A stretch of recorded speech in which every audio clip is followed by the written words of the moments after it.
अस्सलाम वालेकुम वरहमतुल्लाह। बयान कुरान में आज हम अल्हम्दुलिल्लाह दूसरा पारा शुरू करेंगे। सूरह बकरा की आयत नंबर 142 और 143। औज़ु बिल्लाहि मिनश शैतानिर रजीम, बिस्मिल्लाहिर रहमानिर रहीम। सयक़ूलु सुफ़हाउ मिनन नास, अनकरीब कहेंगे लोगों में से अहमक और बेवकूफ़ लोग, मा वल्लाहु अन क़िबलतिहिमुल्लती कानू अलैहा, किस चीज़ ने फेर दिया उन्हें इस किबले से जिस पर ये थे, यानी 16-17 महीने तक उन्होंने बैतुल मक़दस की तरफ रुख करके नमाज़ पढ़ी। अब उन्हें बैतुल्लाह की तरफ किस चीज़ ने फेर दिया? कुलिल्लाहिल मशरिक़ु वल मग़रिब, कह दीजिए अल्लाह ही के लिए है मशरिक़ और मग़रिब। ये वही अल्फाज हैं जो 14वें रकूዕ में तहवील किबला की तमहीद के तौर पर आए थे। अल्लाह ताला किसी एक सिमत में महदूद नहीं है, बल्कि मशरिक़ और मग़रिब और शुमाल और जनूब सब उसी के हैं। यहदी मन यशाउ इला सिरातिम मुस्तकीम, वो जिसको चाहता है सीधे रास्ते की तरफ हिदायत दे देता है। आयत नंबर 143 है, वकज़ालिका जअलनाकुम उम्मतन वसता, और ए मुसलमानों इसी तरह तो हमने तुम्हें एक उम्मत वसत बना दिया। अब यह ख़ास बात कही जा रही है कि मुसलमानों, तुम इस तहवील किबला को मामूली बात ना समझो। ये अलामत है इस बात की कि अब तुम्हें वो हैसियत हासिल हो गई है, लितकूनु शुहदा अलन्नासी वयकून रसूल अलैकुम शहीदा, ताकि तुम लोगों पर गवाह हो और रसूल सल्लल्लाहु अलैहि वसल्लम तुम पर गवाह हो। अब ये तुम्हारा फ़र्ज़ है कि रसूल सल्लल्लाहु अलैहि वसल्लम ने जिस दीन की गवाही तुम पर अपने कौल और अमल से दी है, उसी दीन की गवाही तुम अपने कौल और अमल से पूरी नौ इंसानी पर देनी है। अब तुम मोहम्मद सल्लल्लाहु अलैहि वसल्लम और नौ इंसानी के दरमियान एक वास्ता या लिंक बन गए हो। अब तक नबूवत का सिलसिला जारी था, एक नबी की तालीम ख़त्म हो जाती तो इसमें तहरीफ हो जाती तो दूसरा नबी आ जाता। इस तरह पे दर पे अम्बिया और रसूल अलैहिस्सलाम चले आ रहे थे और हर दौर में यह मामला तसलसल के साथ चल रहा था। अब मोहम्मद रसूलुल्लाह सल्लल्लाहु अलैहि वसल्लम पर नबूवत ख़त्म हो रही है, लेकिन नस्ल इंसानी का सिलसिला तो क़यामत तक जारी रहना है। लिहाजा अब आगे लोगों को तबलीग करना, इन तक दीन पहुँचाना, इन पर हुज्जत कायम करना और शहादत अलन्नास का फरीज़ा सर अंजाम देना किसकी ज़िम्मेदारी होगी?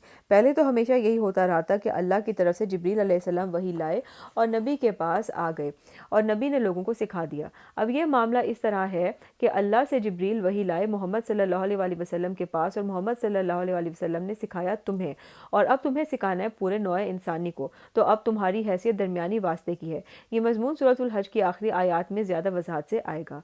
व कज़ालिका, इसी तरह से मुराद है कि तहवील किबला का ये एक मुज़र है। इससे अब तुम अपनी ज़िम्मेदारियों का अंदाज़ा करो, सिर्फ खुशियाँ ना मनाओ बल्कि एक बहुत बड़ी ज़िम्मेदारी का जो बोझ तुम पर आ गया है इसका इदराक करो। यही बोझ जब हमने अपने बंदे मोहम्मद सल्लल्लाहु अलैहि वसल्लम के कंधों पर रखा था तो इनसे भी कहा था कि इन्ना सनुल्की अलैका कौलन थकीला, ए नबी सल्लल्लाहु अलैहि वसल्लम, हम आप पर एक भारी बात डालने वाले हैं। वही भारी बात बहुत बड़े पैमाने पर अब तुम्हारे कंधों पर आ गई है। वमा जअलनल क़िबलतल्लती कुन्ता अलैहा, और नहीं मुकर्रर किया था हमने वो किबला जिस पर ए नबी सल्लल्लाहु अलैहि वसल्लम आप थे, इल्ला लिनअलमा मन यत्तबिउर रसूला मिम्मन यनक़लिबु अला अक़िबैहि, मगर ये जानने के लिए, कि ये ज़ाहिर करने के लिए कि कौन रसूल का इत्तबा करता है और कौन फिर जाता है उल्टे पाँव। यहाँ अल्लाह ताला ने बैतुल मक़दस को किबला मुकर्रर करने की निस्बत अपनी तरफ की है। ये भी हो सकता है कि अल्लाह ताला ने हिजरत के बाद वही खुफ़ी के ज़रिए नबी सल्लल्लाहु अलैहि वसल्लम को बैतुल मक़दस की तरफ रुख करके नमाज़ पढ़ने का हुक्म दिया हो, और ये भी हो सकता है कि हुज़ूर सल्लल्लाहु अलैहि वसल्लम का इज्तिहाद हो और इसे अल्लाह के कबूल फरमा लिया हो।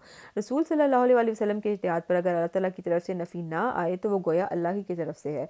बैतुल मक़दस को किबला मुकर्रर किया जाना एक इम्तिहान करार दिया गया है कि कौन इत्तिबाए रसूल की रविश पर गामज़न रहता है और कौन दीन से फिर जाता है। इस आज़माइश में तमाम मुसलमान कामयाब रहे और इनमें किसी ने भी ये नहीं कहा कि ठीक है हमारा किबला वो था, अब आप अपना किबला बदल लिया है तो अब आपका रास्ता और हमारा रास्ता और। व इन कानत लकबीरतन इल्ला अलल्लज़ीना हदल्लाह, और यकीनन ये बहुत बड़ी बात थी मगर इनके लिए दुश्वार न थी जिनको अल्लाह ने हिदायत दी। वाक़या यह है कि इतनी बड़ी तब्दीली कबूल कर लेना आसान बात नहीं होती, ये बड़ा हसास मसला होता है।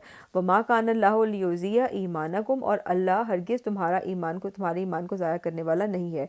ईमान से मुराद नमाज है जिसे दीन का सतून करार दिया गया है। ये बात इस तशवीश का जवाब है में फरमाई गई जो बाज़ मुसलमानों को लाहक हुई कि हमारे इन नमाज़ों का क्या बनेगा जो हमने 16 महीने बैतुल मक़दस की तरफ रुख करके पढ़ी थी। मुसलमान तो रसूलुल्लाह सल्लल्लाहु अलैहि वसल्लम के हुक्म के पाबंद है।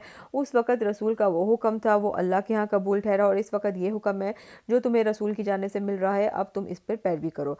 इन्नल्लाह बिन्नासी लरऊफ़ुर रहीम, यकीनन अल्लाह ताला इंसानों के हक़ में बहुत ही शफ़ीक और बहुत ही रहीम है। तो ये थी आज की आयतें, इंशाल्लाह इससे कल आगे पढ़ेंगे। फ़ी अमान अल्लाह।